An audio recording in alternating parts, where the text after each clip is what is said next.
je vais inviter nos amis panélistes qui vont rejoindre un peu Lies et Naji, professeur Cholet, donc je ne vais pas le présenter. مرحبا بك سي عمر بلوشات تفضل سي خير الدين مدام زوغي دو مدام عيشة باركي اسوسياسيون اقرا خير الدين زكي je vais brièvement les présenter c'est Halim Faidi. L'idée était très simple. Quand on a commencé Nebni, l'une des questions qui est le plus revenue c'est oui c'est bien mais pourquoi faire, comment faire, est-ce que ça a du sens d'être traduit en concret, pardon Karim. La réponse c'est qu'il y a des gens, il y a des acteurs qui ont toujours fait des choses depuis très longtemps. Professeur Cholet, et là on a pensé à lui intuitivement, mais il y a des gens qui continuent à produire peut-être très discrètement, mais ce sont eux la preuve que d'autres façons de faire utiles pour la société, généreuses et discrètes, ça va. Donc voilà, on voulait en quelque sorte les honorer, on aurait pu inviter des dizaines d'autres acteurs, donc c'est un peu Nebni qui vraiment honore la société civile très humblement, très modestement, et comme l'a expliqué Elias, c'est aussi pour les écouter.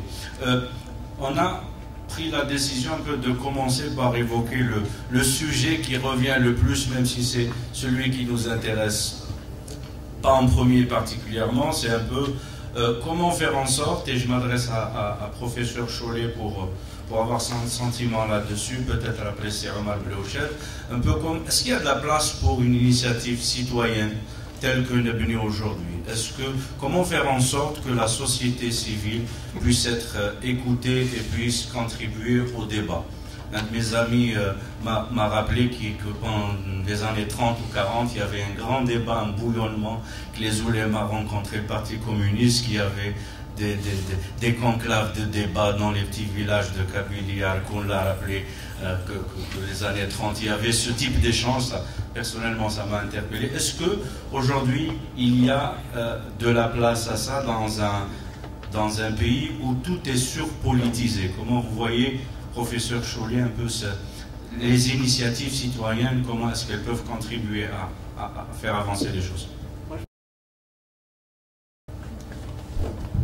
Je pense que votre initiative est une bonne chose. C'est une nouvelle façon de faire de la politique en se plaçant dans le monde actuel tel qu'il est. C'est-à-dire ce monde d'Internet, de Facebook, et les gens sont au courant de beaucoup de choses. Ils sont à la fois au courant de beaucoup de choses et en même temps ils se replient sur les valeurs familiales, individuelles et les problèmes personnels. Et donc c'est l'argent qui prime. Donc on est pris dans ce contexte-là et ouvrir des débats, je crois que c'est important parce que tout le monde en Algérie en a besoin. Je prendrai pour témoin les débats d'El Watan où il y a à chaque fois, bien que les thèmes soient inégaux, il y a chaque fois beaucoup de monde parce que les gens ont envie de parler, même s'ils sont à côté du sujet, ils ont envie de parler. Donc je crois que c'est une bonne chose. La deuxième chose que je pourrais dire aussi, c'est à propos de ce que je connais, c'est-à-dire la santé, on a besoin d'un débat public. Jusqu'à présent, par la faute de nos dirigeants, on a considéré toujours que les problèmes de santé, c'était l'affaire des médecins. Alors on a mis des médecins comme ministres, ce n'étaient pas toujours les meilleurs, enfin les meilleurs ministres, j'entends. Et c'est une erreur. Et les citoyens s'en désintéressent en disant le médecin c'est sacré, c'est qu'il a dit ça. Mais les médecins sont, il y a la même proportion de gens intelligents et idiots parmi les médecins que dans la population générale. Donc la santé c'est réellement l'affaire de tous et il faut exactement, dans l'état actuel, ouvrir un débat public pour la santé, pour savoir quelle santé nous voulons et quelle santé nous pouvons nous payer. Actuellement, on a un système de santé qui est disloqué, qui est chaotique, avec une médecine à 3 vitesses au moins, sinon à 4, parce que la 4e c'est un Graal de grâce. Mais c'est complètement disloqué et le citoyen ne s'y retrouve pas. Donc il faut en débattre. Et quelle santé on peut se payer? Les gens protestent à juste titre quand ils trouvent que les hôpitaux sont sales, mais ils trouvent normal de payer une consultation médicale à 2000 balles ou 3000 balles dans le secteur privé. Parce que le secteur privé, c'est mieux. Or, le secteur privé, ils sont formés à la même école Et dans les cliniques privées, il y a les mêmes problèmes de saleté que dans le secteur public. Donc, je pense que tout ça, il faut que ça soit mis à plat pour savoir qui va payer. Je relève tout à l'heure dans vos propositions la maintenance des scanners, c'est bien gentil, mais les appareils légers ne sont pas entretenus, les aspirateurs simples ne sont pas entretenus. On s'était battu à un moment sur ces problèmes de nouvelles technologies. Il y avait un ministre qui avait voulu faire absolument des hôpitaux de haut niveau technique. Et avec quelques collègues, on avait opposé la technologie de la serpillière, qui n'est pas une technologie toujours maîtrisée. Il faudrait quand même commencer à la base. Alors, je crois qu'il faut débattre de tout ça pour savoir ce que nous pouvons nous payer. On a un système de protection sociale qui est remarquable par rapport aux pays voisins et aux pays de la région. Est-ce qu'on pourra le tenir? Est-ce qu'on pourra le soutenir? Parce qu'on ne peut pas augmenter les cotisations. Donc il va falloir qu'il y ait un budget. Il faut discuter de tout ça. Et ça, c'est secteur réservé. On laisse ça à des savants économistes. Et on l'a vu avec la crise récente. Les économistes se trompent très souvent. On a livré ça à des médecins, n'en parlons pas, ils ne connaissent rien, ils ne connaissent pas au coût des médicaments. Et on désire de faire des pôles de technologie alors que nos étudiants n'apprennent pas à faire un accouchement normal. Donc, il faut arrêter de rêver et revenir à la chose simple. Alors, ce que je voudrais dire, est-ce que je peux parler? Il faut que je parle. Je voudrais dire que, bon, j'ai 2 fois 40 ans, alors ça, on peut... Je peux parler de pour dire qu'on a été jeunes, nous aussi, on a cru qu'on allait changer le monde. On n'a pas beaucoup changé, mais enfin, quand même, il y a quelques améliorations qu'on a apportées. Pourquoi je suis tombé dans la tuberculose? Parce qu'à l'indépendance, c'était un gros problème. À l'époque, il y avait 200 médecins. Maintenant, ils se mettent en grève, ils partent à l'étranger, ils font des grèves.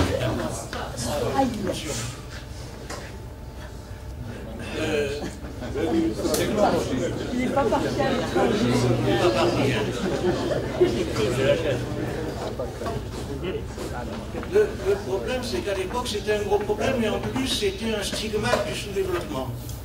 Parce qu'on savait qu'à la période coloniale, la population algérienne avait 5 fois plus de tuberculeux que dans la population européenne. Donc c'était un sentiment qui était lié à la structure de la société coloniale, et on voulait effacer ça comme tâche. C'était un espèce d'enjeu. Bon, on a fait ça. Je pense qu'une chose importante dans votre démarche, et ce qu'on avait pris au début, c'est de savoir ce qui se passe à l'étranger. Et c'est comme ça qu'on a introduit en Algérie le traitement 2 fois par semaine, qui se faisait en Inde et au Japon, qui ne se faisait pas en France et en Europe. On l'a introduit, on a fait ça pendant 10 ans. Et puis on a appris en 1975 qu'il y avait ce qu'on appelait traitement court. Et on a donné à tous nos malades ce traitement qui permettait de guérir la tuberculose en 6 mois, en moyennant quelques petits comprimés.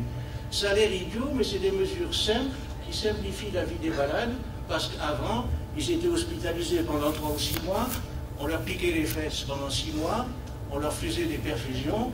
C'était un truc horrible pour les malades, sans parler des interventions chirurgicales d'autrefois.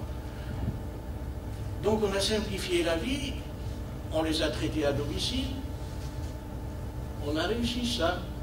On a fait ça 13 ans avant que l'OMS assume cette chose. On a fait ça 10 ans avant la France. Donc on était en avance de ce côté-là. Et puis à force de faire ça, on s'est aperçu qu'on était idiots, parce que la tuberculose, c'est une petite chose. Et que si on prend l'ensemble des malades qui toussent en Algérie, on sait que chaque année, sur les 36 millions que nous sommes, il y en a 12 millions qui toussent, qui consultent au moins 1 fois par semaine. Sur les 12 millions, il y a 10 millions qui ont des maladies aiguës, qui se traitent avec l'aspirine ou une tisane. Malheureusement, ils bouffent tous les antibiotiques, ce qui fait la fortune des firmes. Donc, premier problème, combattre la surprescription des antibiotiques. Eh bien, c'est pas gagné, parce que nos médecins ne sont pas formés par leurs professeurs thérapeutiques, parce que la pharmacologie clinique est inexistante à la faculté, donc problème de formation. Mais il y a les firmes, et les médecins chômeurs sont devenus représentants pharmaceutiques, et ils sont les terminaux des firmes qui nous poussent à la consommation. Et comme c'est un ancien collègue, on lui facilite le travail, etc. Surtout qu'ils ont pris en charge complètement l'enseignement post-universitaire. Quand les médecins sont frustrés par l'enseignement universitaire, Ils se rabattent sur l'enseignement post-universitaire, et le post-universitaire est entièrement livré aux firmes. C'est un marché commercial. Donc, voilà, donc, premier problème, voilà. Les maladies respiratoires chroniques, c'est un problème, bien sûr. Alors, tout le monde parle de l'asthme, de la bronchite chronique, très bien. Il faut s'arrêter de fumer, d'abord. Et pour l'asthme, les histoires d'allergie, c'est une machine à sous. Il y a besoin de 2 médicaments essentiels qui doivent être délivrés. Ça a été mis au point en Algérie et au Maroc. Et à partir de là, on a développé une approche qu'on appelle l'approche pratique de la santé respiratoire. La médecine traditionnelle a ce qu'on appelle des programmes verticaux. On attaque les pneumonies de l'enfant, on attaque la tuberculose, on attaque l'asthme. Nous, on s'est dit, c'est pas, on part du malade. Le malade qui vient, il tousse. Il n'a pas une étiquette sur le front en disant « je suis asthmatique », il tousse. Il demande de... Donc on apprend aux médecins à approcher à partir du malade. Et à partir de là, il y a des voies d'accès. Et donc on voit très bien qu'on a 10 millions de consultants pour infection aiguë qui ont besoin d'un sirop contre la toux et de ne pas trop tousser. Il n'y a pas besoin de Tamiflu. Il y a encore une histoire de marché. On a besoin de médicaments contre l'asthme et la bronchite chronique. Par chance, c'est à peu près les mêmes. En plus, il n'y a pas. Ça fait pour 2 millions. Et on n'a jamais que 20 000 tuberculeux, dont 10 000 contagieux. Donc la tuberculose n'est qu'une petite partie de l'ensemble. Si vous voulez, à partir de là, à partir de cette conception-là, on arrive à une hiérarchisation des soins médicaux pour savoir qui fait quoi. Il y en a marre de dire qu'il faut un CHU dans chaque village en Algérie, c'est une bêtise. Si on devait faire une estimation, une évaluation de nos CHU, on devrait en fermer la moitié. Parce qu'ils ne sont pas tenus selon des normes avec des professeurs. Les professeurs étant autorisés à faire de la clientèle privée, ne sont jamais dans leur service. C'est une des revendications très justes de nos résidents en grève actuellement, c'est que les professeurs ne sont pas là, parce qu'ils sont ailleurs. Ils ont été légalement autorisés à aller ailleurs. Et donc, ils ne s'occupent plus de leur service. C'est évident. Sans parler des problèmes de corruption des infirmiers et des assistants qui font du rabattage pour le cabinet privé. Donc, tout ça, c'est à mettre à plat. Merci. C'est une chose que nous avons soulevée au Conseil national économique et social. Les 2 problèmes qu'on avait soulevés il y a 1 an, c'est de dire qu'il faut revoir le problème du service civil et le problème du temps complémentaire. Évidemment, les écrits du CNES, ça passe à l'as, personne ne lit, et maintenant on a un problème aigu que personne ne peut résoudre et ne veut résoudre. Alors, je crois qu'on a besoin d'un débat public, non pas pour dresser les Algériens les uns contre les autres, mais pour dire quelle santé nous voulons, que voulons-nous.